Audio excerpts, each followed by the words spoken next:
একটু দেখে হাঁটতে পারো না? সরি, আমি বুঝতে পারি না, একটু তাড়াহুড়োয় ছিলাম তো।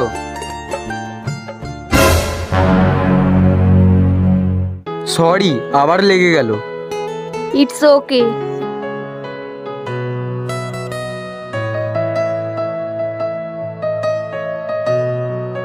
By the way, I am Rahul.